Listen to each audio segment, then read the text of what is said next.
Breaking now at 6, the Ninth Circuit sends a crucial decision to a larger panel of judges.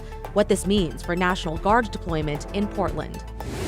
Then, a local woman arrested, she says, for taking photos of ICE agents. They changed my legs up and they put me in a cell for 7 hours. Plus, Hurricane Melissa on the move, bringing catastrophic wind, rain, and flooding to the Caribbean. Then, I'm Devin Haskins. The Portland Fire heating things up, leading up to the team's inaugural season. Today, introducing the team's first head coach, Alex Sarama. His vision for the team coming up. And later, offense, defense, and marching band? Meet the Park Row student who does it all and isn't done yet. I don't want to be satisfied with where I am right now.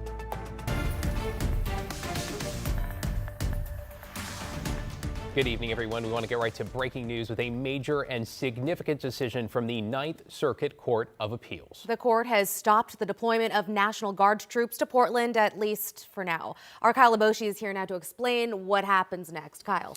This was a very big decision and a big setback for the Trump administration. Within the past hour, the Ninth Circuit Court of Appeals agreed to rehear the case over whether the president can federalize Oregon's National Guard and deploy troops to Portland. The move effectively voids an earlier 2-1 ruling that cleared the way for 200 troops to be sent here. Now, the Ninth Circuit has voted to take another look, what's called an en banc review.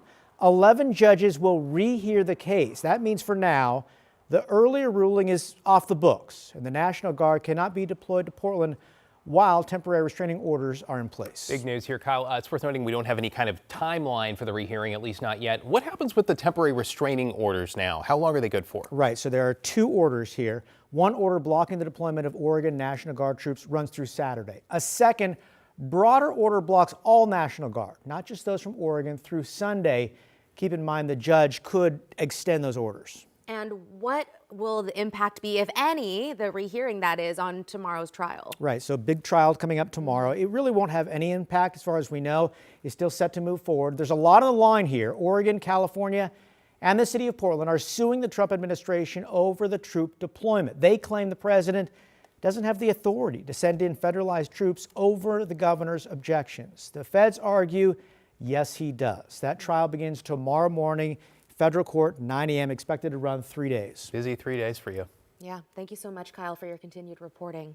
And stay with KGW as we continue to follow the legal fight surrounding the deployment of the National Guard to Portland, including the trial that you just heard Kyle talking about starting tomorrow. You can find the latest updates here online at kgw.com or anytime on KGW+. Well, speaking of immigration enforcement, in an update, a Portland mother is now free after spending more than 100 days in federal custody. Jackie Merlos is now back in Portland, where she was reunited with her 4 children. U.S. Customs and Border Protection, you may remember, took her into custody in June when she said she was visiting family at a park that spans the U.S.-Canadian border. At the time, CBP claimed she was, quote, attempting to smuggle illegal aliens into the U.S., end quote. A judge dismissed charges against Merlos earlier this month, but she remained in custody. Merlos' release on Monday came just hours after a petition was filed challenging the legality of her continued detention. According to court filings, Merlos is not a U.S. citizen but has a pending visa. Merlos' husband, who was also arrested in June, has now been deported. A Gresham woman says federal immigration agents detained her this week after she says she took photos of what she believed were unmarked ICE vehicles. Libby Dowsett's in the newsroom with her story. Libby? David and Christine, Oregon Representative Ricky Ruiz posted the woman's story on Facebook and Instagram, sharing a video from a witness who recorded the detainment yesterday near the Gresham Chick-fil-A. Ruiz put us in touch with a woman who says she was simply trying to get the word out to her community about what ICE was up to. She says she took pictures of the suspected ICE vehicle's license plates to upload to Facebook and then realized the men were following her vehicle when she left. She says they detained her and took her to Portland's ICE building. She said she's a U.S. citizen, but still asked us to blur her face. He said, I'm going to go to jail for the rest of my life, and that I hurt one of his agent's friend's arm. But the only reason why he hurt his arm was because he broke one of the windows of the car. They changed my legs up and they put me in a cell for 7 hours. They wanted to ask me questions and record it, and I refused to answer any questions because I was really scared and I didn't trust them. She says she was released hours later without her phone. According to the American Civil Liberties Union website, people have the right to photograph federal agents and police when they are lawfully present in any public space. However, agents may order citizens to cease activities that are interfering with legitimate law enforcement operations. The ACLU says officers generally cannot confiscate or demand to view your photographs or video without first getting a warrant. We reached out to ICE for their input. We have not heard back. Back to you. Libby Dowsett reporting. Thank you, Libby. In your headlines this evening, a man is facing murder and harassment charges after authorities say an assault inside the Clackamas County Jail left his cellmate dead. 23-year-old Sebastian Gear was arraigned today on first-degree murder charges for the October 18th attack on Reese Richson. Richson later died at the hospital. Authorities say both men were placed in the disciplinary housing area after prior misconduct. Oregon Attorney General Dan Rayfield and leaders from 24 other states are suing the Department of Agriculture for suspending SNAP benefits during the government shutdown. Rayfield calls the decision illegal and cruel, saying the department has the money to keep millions of Americans fed.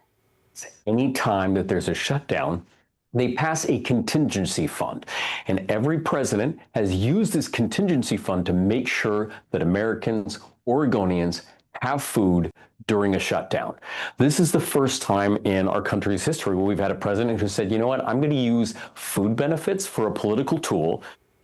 The lawsuit seeks to restore benefits immediately. SNAP helps more than 40 million people nationwide, including more than 750,000 Oregonians. And Amazon is cutting 14,000 corporate jobs. It's not clear how many of those are in Western Washington, but keep in mind 1 in 5 corporate Amazon workers are based in Seattle. The company says most workers will be given 90 days to look for a new job internally.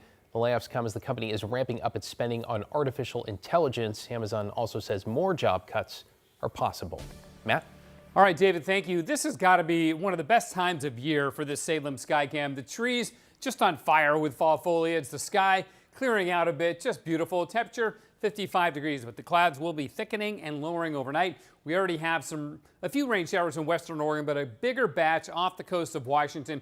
That'll be sagging inland as we go into the overnight hours. So yes, it is going to rain tonight, but not that much south of the Columbia River. A lot more to the north up across western Washington. So hour by hour, you can see it doesn't really begin till sometime after 11 o'clock till about midnight, pick up a little bit. Then it ramps up from midnight till 2 a.m. That's when we see the most rain, and then it very well may end. So by the time the morning commute rolls around, we could easily be done with the rain, start to get some clearing, and it turns into a really nice Wednesday. After a little bit of rain early, we'll see the sky clear off, and that'll allow us to get back into the 60s. So some very nice weather for Wednesday and Thursday. That gets us to Friday, which of course is Halloween. Now, right now, I still think it's going to be dry.